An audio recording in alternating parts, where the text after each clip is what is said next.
Next week on Thursday, Chapter 13. Telephone Call. My thoughts raced, my fingers flew. I typed. You were kind in saying a comment. I think I made several mean-spirited statements, and I do ask you to forgive me. I'm not angry with you. I respect and admire the person you are and value our friendship far too much to bear petty grudges. I'm just sad that you misconstrued my motives when I was simply sharing my heart with a specially dear and treasured friend. I know I'm going to be guarded around you in future. That doesn't do much for spontaneity and defies the true definition of friendship, doesn't it? The girls are going away to their uncle's for a sleepover, so David and I can go out dancing on Saturday night. Have a lovely weekend and enjoy the kids and grandkids. Don't forget to give the plump baby a kiss from me. Selena. P.S. Of course I will reconsider. I just need to stop feeling bruised. I didn't get much sleep that night, or the next. My world had morphed into a grey and empty place. I was haunted by the look on Harold's face. I look forward to sleeping in on Saturdays, but slumber evaded me that morning. I had to catch Harold before Gloria got him out of the house. The short hand of the clock barely grazed 9 when I picked up the bedside telephone and dialed as fast as my fingers would punch the numbers. After an eternity I heard a click, then a voice.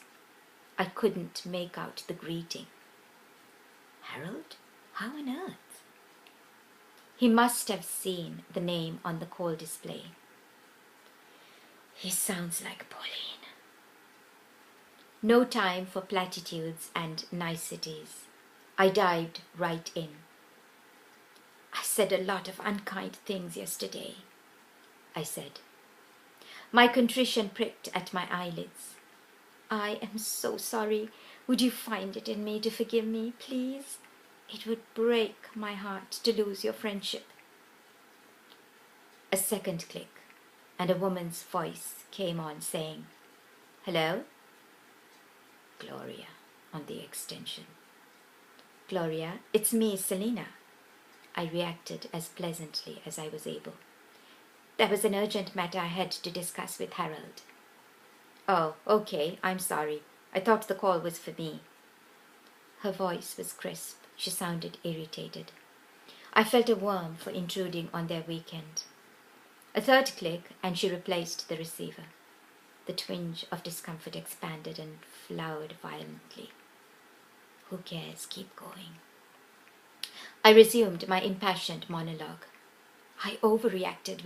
We have been coming under a lot of pressure from our family and friends about the lawsuit. I never mentioned it to you, and I have been feeling under scrutiny in the office. I don't like coming there. I'm not going to come anymore. Slow down, idiot. Harold interposed when I finally paused for breath. Then I'll come to your house, he said. I almost dropped the phone. His words were clear and precise. I barely paused to consider how Harold managed to articulate like a normal person. Whatever you want to do is fine by me, I answered. And if it's any consolation, I didn't get a single wink of sleep last night, so we are quits. A ghost of a chuckle at the end of the line, and my lips twitched in response. I could picture the imp in his eyes. My heart bounded. A tender cocktail of joy, relief, and affection gushed all through me. I'll see you next week, my friend, I said gently. Bye.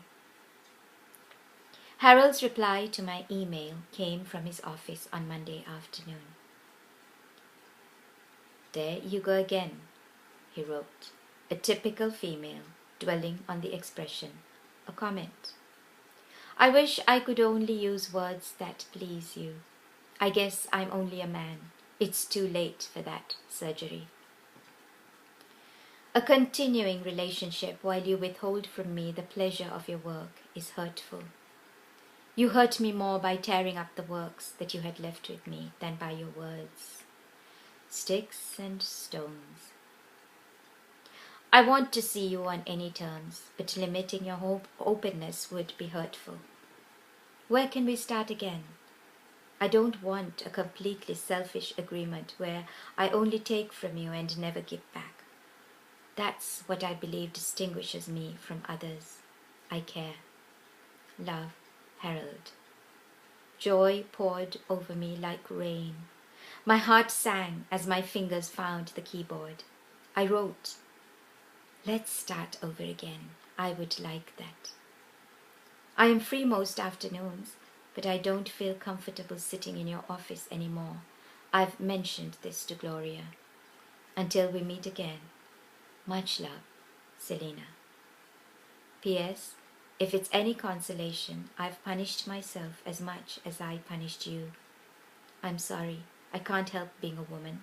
That's what makes us unique, petulance and pettishness. I hit send and added an afterthought in a follow-up message. "One last postscript," I wrote, "and we will put this whole miserable episode behind us. I'm not given to histrionics. You know me well enough by now. There was no earthly reason for my irrational behavior. I think I was reacting to the fact that you seemed to think my writing was propaganda. That hurt badly. Would you like to come over tomorrow?